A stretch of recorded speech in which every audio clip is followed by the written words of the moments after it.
Hi guys, listen, I have 2,500 videos, okay, on YouTube, 2,500.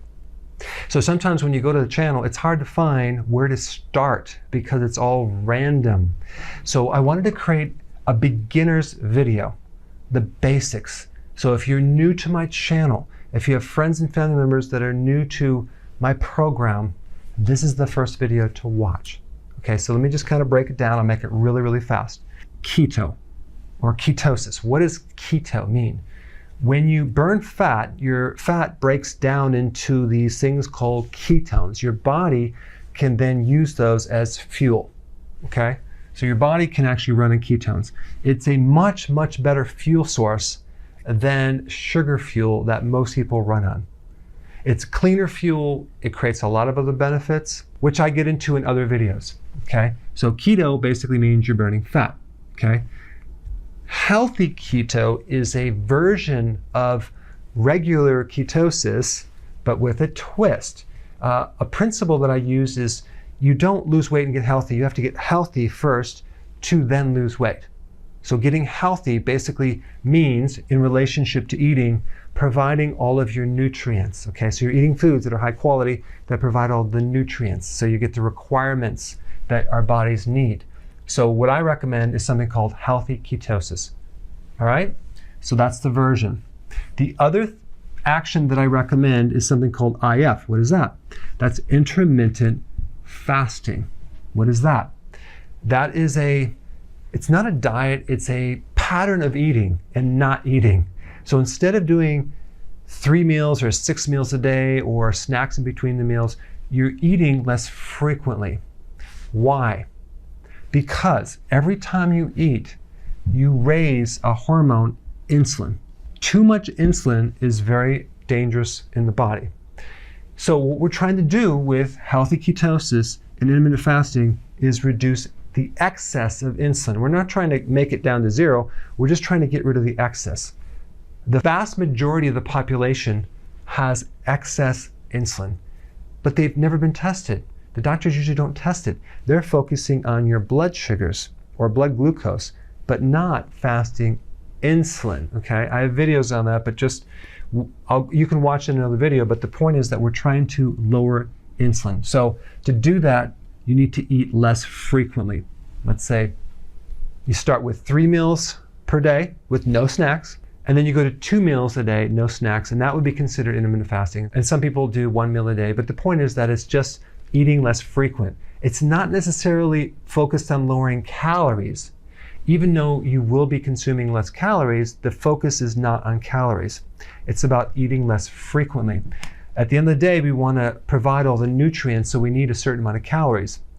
The cool thing about intermittent fasting is that because you're eating less frequent, the requirements for nutrients go down because the body starts being conservative with its nutrients. It starts holding or retaining more nutrients. So what you would need for 3 meals a day, okay, as far as nutrients, you would need less nutrients for 2 meals a day, just because the body adapts. Sometimes people are concerned about losing muscle mass.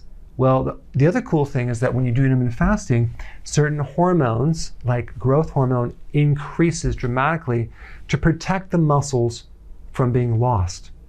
Okay, so your body tends to now conserve protein as well when you do intermittent fasting, so you're not going to lose muscle mass.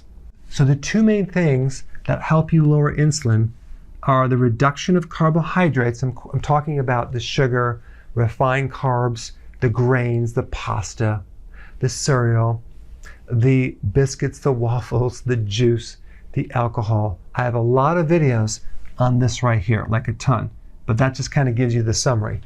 And also, number 2, eating less frequently.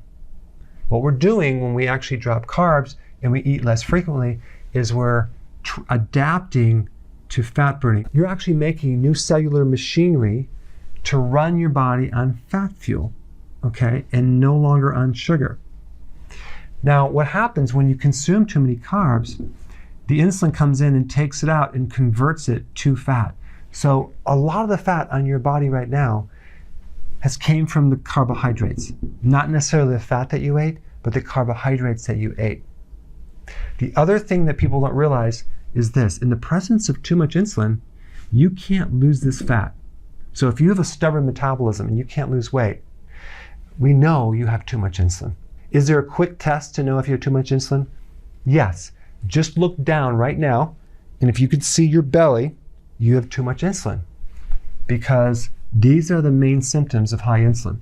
Belly fat, high blood pressure, high cholesterol, fatigue, especially after eating, decreased cognitive function, lack of focus, poor memory, moody, irritable, sometimes depressed, grouchy because of the blood sugar issue, cravings for carbs for sure, and you're hungry all the time, especially between meals.